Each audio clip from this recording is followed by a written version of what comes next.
Daghang salamat, Brad Mar. Mga hinigugmag o mga kaigsunan, diha kang Ginoong Jesucristo, maayong buntag kanatong tanan. Dalaygon kayong Diyos nining kabuntagon sa adlawng igpapahulay, adlawng balaan, nakahimo na sab kita sa panagiusa dinhi sa balay nga tigumanan, alang sa gyapon sa paghiniusang pagdaig, hiniusang pagpasalamat sa atong Diyos nga makagagahom. Ingong masab sa pagtuon siya mga bililhon ng mga pulong nga makahatag ka nato dugang kasayuran, dugang kadasig sa atong mga pagpangalagad labi nining hinapos ng mga adlaw. Igsoon, salamat po sa atong mga igsoon nga mihatag sa ilang halad-awit nga mao si Brother Dungdong, si Brad Johnson, Bajikjik, si Brother Dil ug si Brad Tyron. No, nindot kay ang ilang awit igsoon nagisgot may tungod sa atong manluluwas nga mao si Ginoong Jesucristo. No? Nga ang uluhan sa mga awit, because He lives. No? Nindot kay igsoon, kay konektado sa giyapon, sa leksyon nga atong gitunan, nga nagisgot mahitungod sa atong manluluwas o sa iyang pagkamahinungdanon sa matag usa ka nato. Igsoon sa kalibutan, sayra nato nga hilabihan man kadaghan kayo mga na nagmantala sa maayong balita. No. Unya, doon na po'y nagkalailahi nga mga baruganan, mga pagpamatuod, labaw na sa mahitungod sa atong manluluwas nga mao si Ginoong Jesucristo. Labi na sa iyang pag-exist, no? Nga naman, kay doon ay mga pagmantala igsoon, bisan pa sa ilang mga basahon, no? Nga si Ginoong Jesucristo, ang iyang pag-exist diri ra kuno sa panahon nga gipakatao siya ni Maria, no?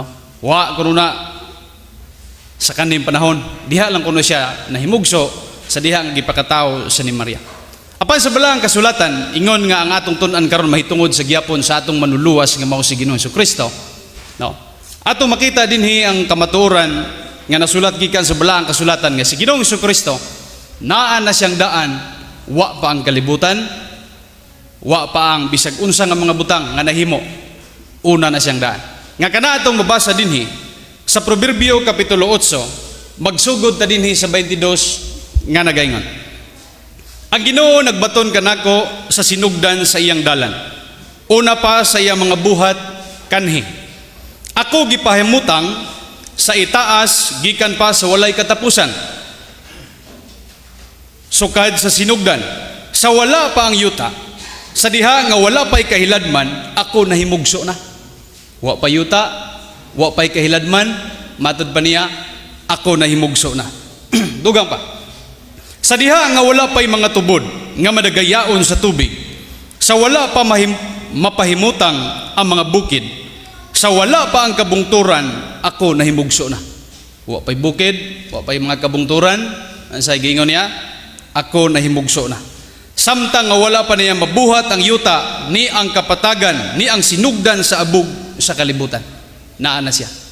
Asa gikan ang tao? Si Adan, gikuha siya, giumol, asa gikan? Sa abog. No? Wa pa'y abog, nga diha, gikuha si Adan, aron nga mapurma siya, nga mahimuon siyang tao, naa na daan si Ginoong Jesucristo. Nahimugso na. No? 27. Sa diha nga gitukod niya ang kalangitan, didto na ako. Sa gipahamutang niya ang usa ka lingin ibabaw sa naong sa kahiladman, sa diha nga gihimo diyang malig-on ang kalangitan sa kahitasan, sa diha nga ang mga tuburan sa kahiladman nahimong mabaskog, sa diha nga gihatag niya sa dagat ang iyang utlanan, nga ang mga tubig dili magalapas sa iyang sugo, sa diha nga iyang gilaraw ang mga patukuranan sa yuta. Unya ako didto tupad kaniya ingon sa usa ka batid nga magbubuhat, og ako sa matag adlaw maoy kahimuot niya. So dinhi igsoon, klaro tataw mahayag ang kamatuoran nga si Ginoong Jesucristo naa na siyang daan, wa pa agibuhat langit, yuta ug bisan unsa pa igsoon. No. Ang pangutana igsoon, unsaon man nato sa pagkasiguro nga si Ginoong Jesucristo ni? Kay wa man gimensyon ang iyang ngalan nga si Ginoong Hesus ni. No? Atras na tayo igsoon sa 12. Proverbio Kapitulo 8:12 nagingon. Ako nga kaalam naghimo sa kabuutan nga mao'y akong pulianan. Kasi nagsulti nini ang kaalam. Giyon sa pagsulti sa kaalam, ako nag-refer sa iyang kaugalingon. Ako nga kaalam naghimo sa kabuutan nga mao'y akong puloy-anan, og nagpangita sa kahibalo og sa pagpili sa maayo. So dinhi, ang nagsulti niini nga naa na siyang daan sa pagtukod sa kalibutan mao ang kaalam. Giunsa man ni pagpailan ni Apostol Pablo igsoon sa bagong tugon kung kinsa kining kaalam. Unang Korinto kapitulo 2, atong makita dinhi ang kamatuoran nga atong mabasa magsugod ta dinhi sa 6. Unang Korinto kapitulo 2 bersikulo 6 nga nagaingon, apan kita na nagsulti sa kaalam taliwala sa mga hamtong na. Apan ang kaalam nga dili nining panahona sa kalibutan. Ang gimantala ni Apostol Pablo nga kaalam dili nining panahona sa kalibutan. Bisan sa mga punuan niining panahona sa kalibutan nga mga wagtang gayud. Kundili atong ginasulti ang kaalam sa Dios diha sa usa ka tinago. Bisan ang kaalam nga nataguan nga gitaganang daan sa Dios sa wala pa ang panahon sa kalibutan, alang sa atong himaya nga wala hihiilhi sa bisan kinsa nga mga punuan niining panahona sa kalibutan. So kining kaalam nga gimantala ni Apostol Pablo wa hiilhi, no, bisan kinsa nga punuan niining sa kalibutan. Kay kung hingbaluan pa nila kining kaalam, wala unta nila ilansang sa krus ang Ginoo sa kaymayan. Aniara, no? Kini din kaalam nga naa na siyang daan sa pagtukod sa kalibutan, wa mailhi sa mga katawhan, kay kung nailhan pa, wa unta nila ilansang. Kinsa ang gilansang? Katong kaalam nga mao ang Ginoo. Tinuod ba nga si Ginoo Kristo mao ang kaalam? Unang Korinto 1:24 aniyang dugang kamaturan mga kaigsunan. Apan alang sa mga tinawag, mga Hudiyo o mga Grisyanon usab, si Kristo mao ang gahom sa Dios o ang kaalam sa Dios. Unsa si Ginoo Kristo? Gahom sa Dios, kaalam sa Dios. Sa gimantala ni Apostol Pablo, iyang gigamit ang Ginoo gilansang. Dinhi sa unang Korinto 1:24 ang iyang gigamit na pod Kristo. So kining Ginoo og gigmension po diya nga Kristo, mao ba kini ang Hesus? Buhat 2:36 igsoon aniya ang dugang kamaturan aron mas klaro nato igsoon nga si Ginoong Kristo gini naa nang daan sukad pa sa pagkatukod sa kalibutan. Buhat 2:36 nagingon, busa pahibaluon sa matuod gayod ang tibuok nga balay ni Israel nga kining Hesus nga gilansang ninyo sa cross gibuhat sa Dios nga Ginoo o Kristo. So kanang Hesus mao to siya ang gibuhat sa Dios nga Ginoo o Kristo. So dinhi klaro tato mahayag nga si Ginoong Kristo naa na siyang daan sa pagtukod pa sa kalibutan, ang gitawag sa iya kaalam. Mga kaigsunan, klaro tataw mahayag. Mao na nga sa pagmantala na ni Apostol Pablo sa kaning panahon sa iyang pagsulat ngadto sa mga taga-Kolosas, iyang gipaila igsoon sa Kolosas 1:16 nga atong babasa sa ingon nini, kay diha kaniya gibuhat ang tanang mga butang sa mga langit og ang ania sa yuta, mga butang makita og mga dili makita, bisan ang mga trono kon ang mga kaginuuhan, kon ang mga kapunuanan, kon ang mga kagamhanan, ang tanang mga butang gipamuhat pinaagi kaniya og alang kaniya. No, naa na sandaan kay ang tanang butang gipamuhat pinaagi kaniya og alang kaniya. Kana ang kamatuoran igsoon nga atong nabasa sa balaang kasulatan. Mao na nga sa pag-abot sa kahingpitan sa panahon, sa diha nga gisugo na sa Dios ang iyang anak, gipadala dinhi sa kalibutan nga kana atong babasa sa Galacia 4:4, gipakatao ni siya sa usa ka babay. Galacia 4:4 nagingon, apan sa pag-abot sa kahingpitan sa panahon, gipadala sa Dios ang iyang anak nga natawo sa usa ka babay, natawo ilalom sa kasuguan. No, kitong anak nga naa na siyang daan sa pagtukod sa kalibutan, sa pag-abot sa kahingpitan sa panahon, gipadala sa Dios. No, gipakatao sa usa ka babay, ug kanang babay atong gitunan ganiya mao si Maria. No, mao na igsoon. Dugang pa ang kamaturan nga gisulti ni Apostol Pablo sa Hebrehanon 10:5 nagingon, tungod niya na sa pagsulod niya sa kalibutan, miingon siya, ang halad ug gasa wala mo pagdawata, kundili giandaman mo ako og usa ka lawas.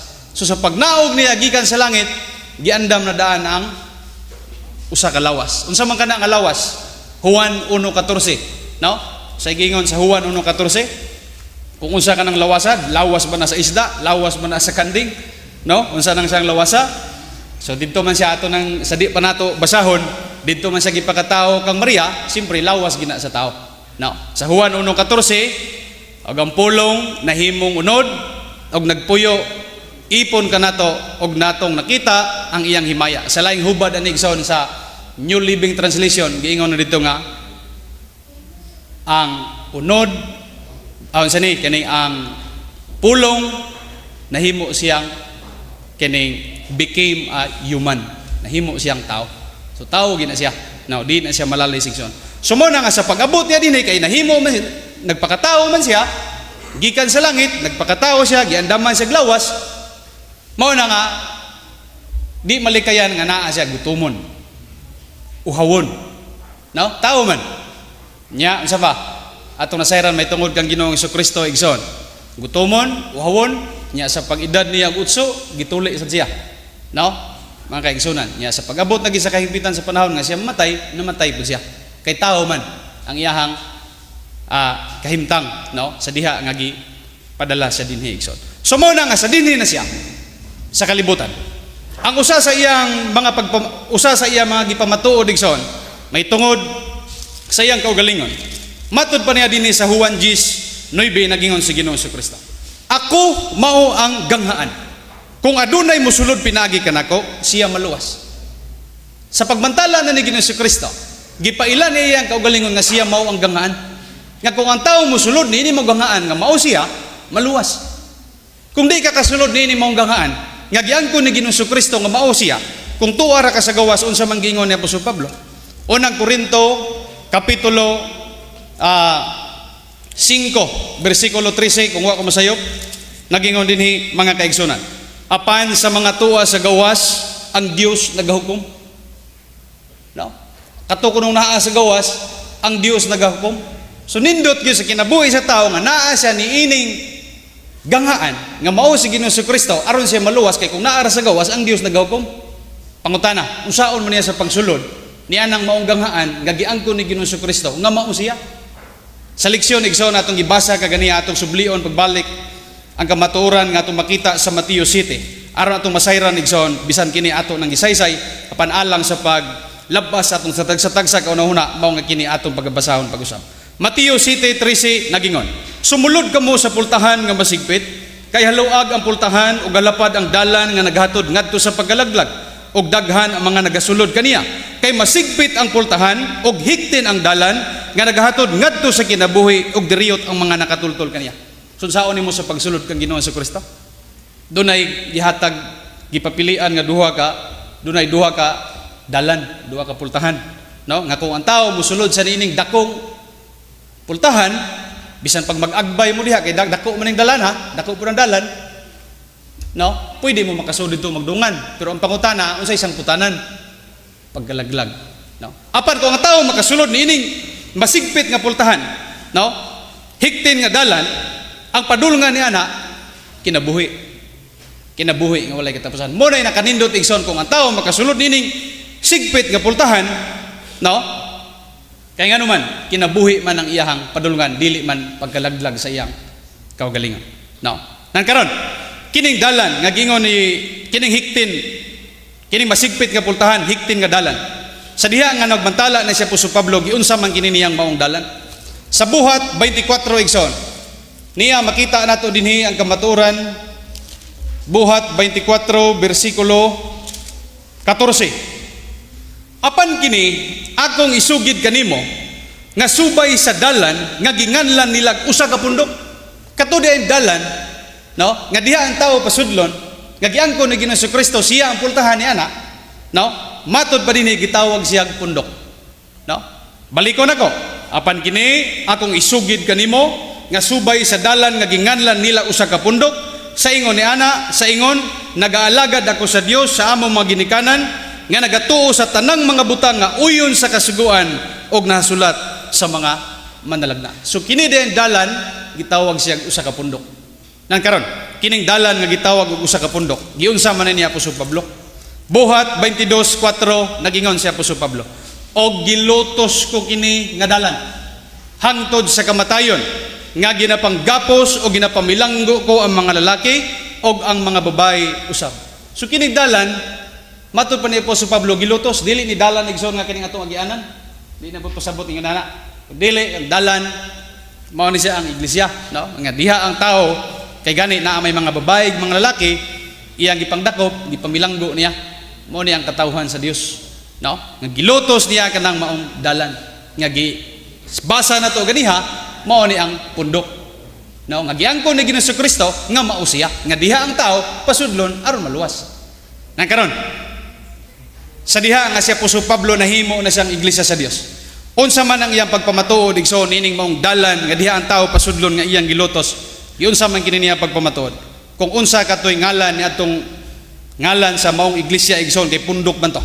Unang Korinto 15:9 nagingon, kay ako mao ang labing diutay sa mga apostoles, nga dili ako takos paganganlan nga usa ka apostol, kay gilutos ko ang iglesia sa Dios. So kadto di ang gilutos nga usa ka pundok, nga diha ang tao pasudlon nga giangkon ni Ginoong Kristo nga mao siya, mao day na ang iglesia sa Dios.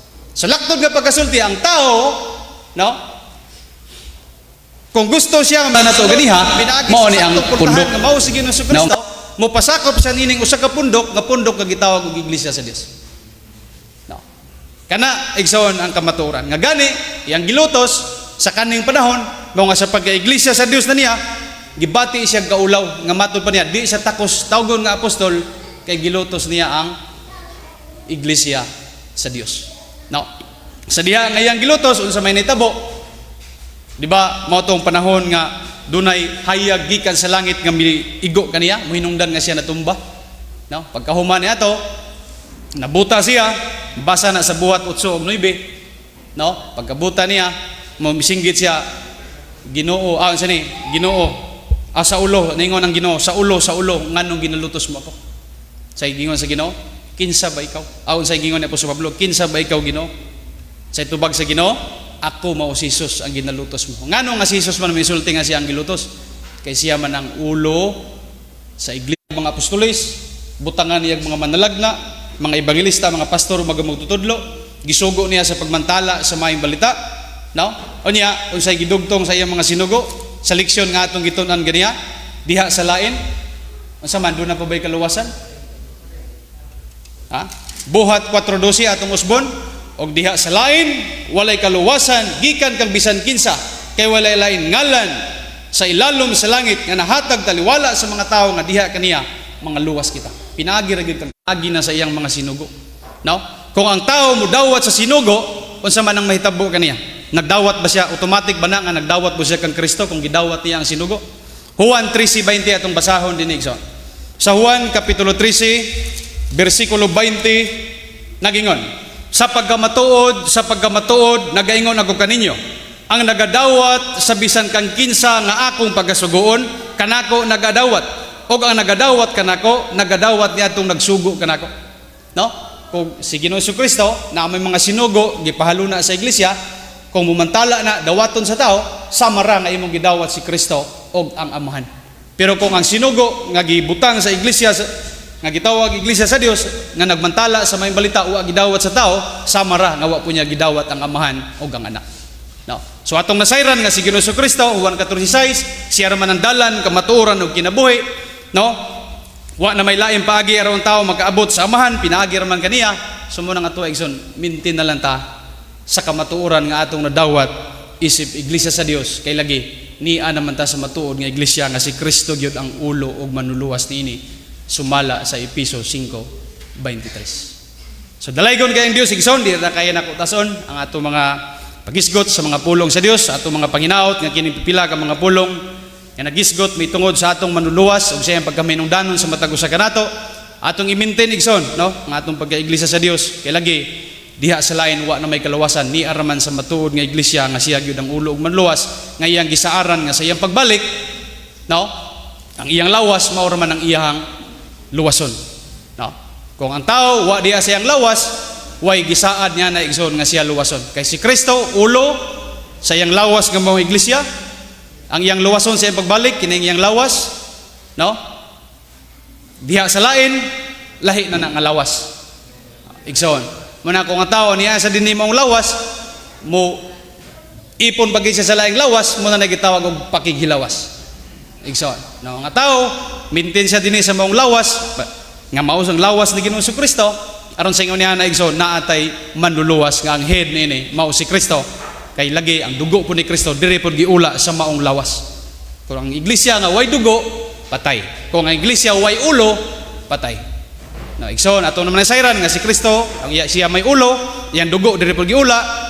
Nini mong iglesia ang gitawag iglesia Dios, mo ato balik ko nako padayon na lang ta diha sa pagkamatinumanon. No, kay sa bugna 2 Gs katapos ang bahin magmatinumanon ka hangtod sa kamatayon o paghatagan ko ikaw sa purong-purong sa kinbuhi. Sa laktod ka pagkasulti, no, kung ang tao naa kaniya ang pagkamatinumanon, tanang saad sa pagbalik sa Ginoo mo gid ang iyang mabatnan usa niya na ang kinabuhi nga walay katapusan. Dalaygon ng Dios, maayong budto ug akong iuli sa atong tigdumala.